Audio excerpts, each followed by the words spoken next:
एक चीज है भाई BMW से मेरा पूरा डिसअपॉइंटमेंट, वो है कि भाई क्रूज कंट्रोल नहीं दिया यार। RTX 300 जो 2 लाख की बाइक है, 2-2.5 लाख की बाइक है, उसमें दिया है क्रूज कंट्रोल। दोस्तों फाइनली जो है BMW की GS 450 लॉन्च हो गया। मतलब फाइनली ये बाइक जो है भाई इंस्टाग्राम से निकल के पहुंचेगा रोड्स पे।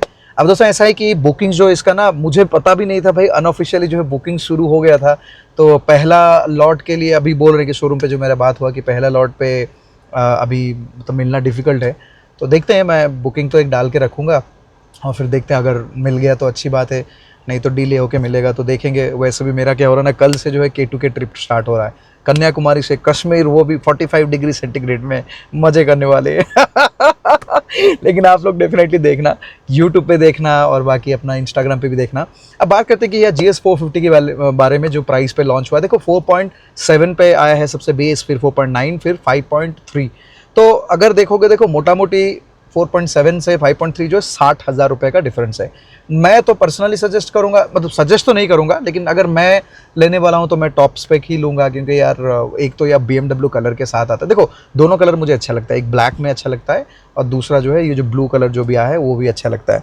तो अगर मुझे लेना है तो मैं वो टॉप वाला लूँगा, उसमें आई थिंक वो ईजी क्लच वो भी आ रहा है। और बाकी एक चीज़ है, देखो ये 5.7 लाख जो है ना, 5.3 लाख जो है, ये एक्चुअली बेसिक जो बाइक का जो दिखा है कि जो चीज़ है वो मिलेगा।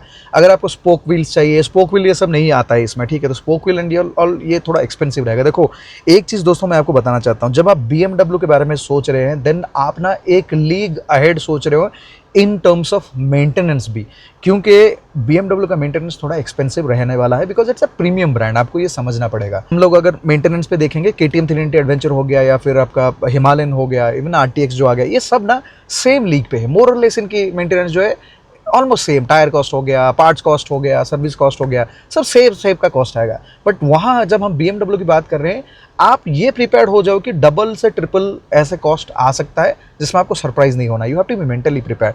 एक चीज़ आपको समझना पड़ेगा कि आप जो है जो भी बाइक ले रहे हो ना, वो ब्रांड टू ब्रांड डिफर करता है because of the brand name also. तो यहाँ पे क्या होगा, जैसे सर्विस चार्ज कैसे रहता है, जैसे पर आवर के बेसिस पे आपको पे करना पड़ेगा। वहाँ क्या होता है, केस टू केस बेसिस पे आप पे करते हो, मतलब अलग ब्रांड्स में। यहाँ पे वैसे नहीं है। यहाँ पे क्या ना, जितना घंटा लोग काम करेंगे, अगर आपके बाइक में मान लो 3 घंटा लगा, तो हो सकता है कि 1500 रुपये के आसपास इनका पर आवर कॉस्ट रहेगा। तो 4500 5000 के आसपास ये हो सकता है, मतलब एक दिन का पूरा काम लगेगा ना। तो सर्विस कॉस्ट में जो लेबर कॉस्ट है ये थोड़ा एक्सपेंसिव रहने वाला है, and top of it maintenance cost भी। देखो अब सेम बाइक जो TVS बना रहा है, लेकिन अगर TVS में भी वो सेम ट्विन सिलेंडर एक बाइक आज के डेट पे लॉन्च करता है, तब भी आप देखोगे दोनों के दोनों बाइक्स में जो है सर्विस कॉस्ट का डिफरेंस रहेगा बिकॉज ऑफ द बैजिंग। तो ये आपको मेंटली प्रिपेयर होना है, क्योंकि अगर आप ये प्रिपेयर नहीं रहोगे ना, मैं हमेशा बोलता हूँ कि देखो बाइक खरीदना एक बात है, लेकिन सर्विस जो है ना भाई, ये इट्स लाइक कैसे बोल सकते हैं कि एक होता है गर्लफ्रेंड वाला काम, एक जो होता है भाई मैरिज वाला काम, कि शादी कर लिया मतलब उसके बाद it is all about management, कि क्या चलने वाला है घर पे। वैसी चीज़ है कि एक बार बाइक खरीद ले तो शादी हो गया आपका, उसके बाद जो सर्विस या जो भी आएगा, तो आपको उसके लिए मेंटली प्रिपेयर होना बहुत ज़रूरी है। But at the same time अगर आप देखोगे जो प्रीमियम मोटरसाइकिल्स है, उसके हिसाब से ये BMW का सबसे अफोर्डेबल एडवेंचर टूरर मोटरसाइकिल रहने वाला है। सो देखो अभी हमने बाइक चलाया नहीं, वो चलाएंगे। अभी देखो मेरा थोड़ा बड़ा गैप हो जाएगा, क्योंकि K2 कर रहा हूँ तो मिनिमम तो 20 दिन का राइड रहेगा। तो 20 दिन तक तो मैं मतलब और कोई बाइक अभी छू ही नहीं पाऊंगा, होगा ही नहीं टाइम, तो वो होगा क्योंकि मैं कश्मीर भी लद्दाख भी कवर करके आऊँगा, तो आने के बाद ही मैं चला पाऊंगा। बट हमारे सारे दोस्त अभी है वहाँ पे गोवा में जो लॉन्च हो रहा है, तो उनका वीडियोज़ आप देख सकते हो, और आने के बाद हम अपने स्टाइल में भी रिव्यू कर लेंगे। और बाकी अगर खरीद लिए तब तो यार बहुत सारे मतलब वीडियोज़ बनने वाला है। बट देखो एक चीज़ जैसे मैंने आपको बताया कि अगर आप लोग बुक कर रहे हो तो आप पहले क्या करो ना, थोड़ा इंक्वायर करो कि मेंटेनेंस एक्सपीरियंस क्या रहने वाला है, क्योंकि एक बार खरीद लेते हो ना, they one stuck with the bike. So ये समझना बहुत ज़रूरी है। बिकॉज देखो मैं ये समझ सकता हूँ कि आप जो है ना एक रेगुलर ब्रांड से एक प्रीमियम ब्रांड पे जा रहे हो, हालांकि ये एक्सेसिबल मोटरसाइकिल है उस ब्रांड की, but you have to be mentally very much prepared कि you are entering into a premium brand. And दोस्तों सच बताऊं, जमीन आसमान का फर्क हो जाता है जब आप कैलकुलेट करने लगते हो। बिकॉज आई एम श्योर कि देखो आप अगर 450cc BMW पे जा रहे हो तो दो तरीके की लोग रहेंगे। एक जिनकी ऑलरेडी जो बाइक है 200, 250, 300 सीसी, 400 सीसी में भी चला रहे हैं, उनको ये अपग्रेड जैसा एक एडवेंचर बाइक मिल रहा है इन सिलेंडर। और सेकंड जो रहेंगे जो जिनके पास प्रीमियम मोटरसाइकिल्स है, उनको एक एडवेंचर बाइक चाहिए but with a good brand, then वो लोग जाएंगे। जो प्रीमियम वाले हैं उनको तो ये खिलौना लगेगा, उसमें कोई प्रॉब्लम नहीं, इनको मेंटेनेंस कोई पता नहीं चलेगा।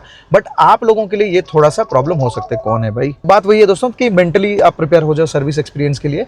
बाकी दोस्तों देखो, BMW में कुछ चीज़ें अच्छा है, जैसे GS310 भी देखेंगे, इसकी सस्पेंशन सेटअप बहुत अच्छा था। इंजन का हम बोल नहीं सकते क्योंकि ये कंप्लीटली नया इंजन है। सो जब हमारे दोस्त मतलब चलाएंगे, चलाने के बाद हमें एक इनिशियल फीडबैक मिल जाएगा।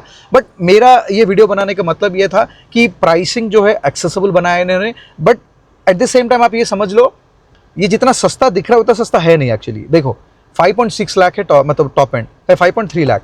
5.3 लाख पे मैं अगर मान लो बैंगलोर पे रजिस्टर करता हूं तो जो भी है 1% आई थिंक कुछ रहता है, तो जो भी हो मिला के करीब 18 से 20% के आसपास हमें बैंगलोर में कॉस्ट आ जाएगा उसका। इंश्योरेंस का मेरे ख्याल से इस बाइक का 30,000 के आसपास जो है इंश्योरेंस रहना चाहिए। सो 30,000 और ये 20% अगर लेते हैं, 5.6 का 20% हो गया करीब 1,12 प्लस 30, 1.5 लाख के आसपास आपको एक्स्ट्रा लगेगा। आप सोच रहे हो कि 7 लाख के अंदर आप एक क्रैश गार्ड लगाओगे, मिनिमम कुछ एक्सेसरीज लगाओगे, लगाने के बाद 7 लाख के आसपास आपको जो है इंडिया मतलब बैंगलोर की प्राइसिंग के हिसाब से आपको पड़ेगा। बाकी स्टेट में जहां आपकी रजिस्ट्रेशन कॉस्ट कम रहेगा तो वहां 50-60 हज़ार और कम आ जाएगा। बट मोटा मोटी ये लेके चलो। बट पॉइंट क्या पता है, इसके बाद भी आपको बहुत सारे एक्सेसरीज और ये सब पे भी इन्वेस्टमेंट करना पड़ सकता है। और अगर आप स्पोक व्हील सोच रहे हो उसमें भी 1 लाख और लगेगा, तो होते होते ये 8 के आसपास अगर फुल्ली लोडेड आप करोगे मे भी चला जाएगा। सो 8 के अंदर आपके पास और क्या ऑप्शंस है? लाइट वेट एडवेंचर बाइक नहीं चाहिए, एडवेंचर बाइक चाहिए लेकिन लाइट वेट, तो फिर वर्सेस एक 650 एक अच्छा चॉइस बन सकता है। NX 500 एक अच्छा चॉइस बन सकता है, बट देन होंडा की सप्लाईज बहुत पुअर है। अभी तो NX 500 दिख नहीं रहा है, आई थिंक शोरूम्स में है नहीं, सो वो कहानी है। But otherwise NX 500 still is a good bike क्योंकि स्मूथ एक्सपीरियंस रहता है, होंडा के पार्ट्स भी बहुत सस्ती रहते हैं and very basic bike. But एक चीज़ है भाई BMW से मेरा पूरा डिसअपॉइंटमेंट, वो है कि भाई क्रूज कंट्रोल नहीं दिया यार। RTX 300 जो 2 लाख की बाइक है, 2-2.5 लाख की बाइक है, उसमें दिया है क्रूज कंट्रोल और इसमें नहीं दिया। ये बस मेरा एक डिसअपॉइंटमेंट है BMW से। शायद सुन ले और कुछ कर ले भाई, क्रूज कंट्रोल देना चाहिए भाई। KTM में दे रहा है, मतलब KTM 390 एडवेंचर में दे रहा है, जो 390 एडवेंचर की जो X में तो दे रहा है और फिर इसमें भी दे दिया ना, X में भी दे दिए। एंड अभी क्या ना 350X जो है ऑब्वियसली और थोड़ा अफोर्डेबल भी बन जाएगा क्योंकि GST की जो नीचे वाले स्लैब में आ जाएगा तो अफोर्डेबल हो जाएगा। तो it's going to be a good choice. देखो अच्छी बात ये कि भाई एडवेंचर में आजकल जो बहुत सारा ऑप्शन आ रहा है, तो इट्स अ गुड थिंग। अच्छा, तो मैं कौन सी बाइक पे करने वाला हूँ ये जो अपकमिंग K2K ट्रिप? अपकमिंग मतलब क्या, कल, आज प्रिपेयर होके कल जाना है। तो आप लोग कमेंट्स में बताओ कि गेस करो कि मैं किस में कर रहा हूँ। सो वो है बात। और बाकी प्लीज़ इंस्टाग्राम में मुझे फॉलो कर लो, सो ब्लू बाइकर मेरा आईडी है, वहाँ पे पूरा लाइव स्टोरीज भी रहेगा, जहाँ जहाँ मैं जाता रहूँगा वो सब रहेगा। बट इस बार भाई 45 डिग्री में हम राइड करने वाले हैं। It's going to be difficult भाई। गर्मी आजकल ना झेला नहीं जाता, बैंगलोर ही लग रहा है कि इतना ज़्यादा गर्मी है। और पूरा साउथ नॉर्थ सारे बेल्ट कवर करते हुए हम जाएंगे लद्दाख। बट मज़ा आएगा, ये थोड़ा अलग पर्सपेक्टिव रहेगा। सोलो ट्रिप कर रहा हूँ तो एक अलग कहानी यहाँ पे डेवलप होगा। सो प्लीज़ मतलब देखो, चंडीगढ़ तक मैं सोलो कर रहा हूँ, फिर चंडीगढ़ से मेरा एक दोस्त है वो ज्वाइन करने वाले हैं फॉर द लद्दाख सर्किट। सो ये प्लान है। बाकी आप लोग बताइए कि BMW के बारे में आपको क्या लगा, प्राइसिंग कैसा लगा, और आप लोग प्लान कर रहे हो क्या लेने के लिए? सो डेफिनेटली कमेंट्स में बताइए। Bye bye, take care guys, thank you.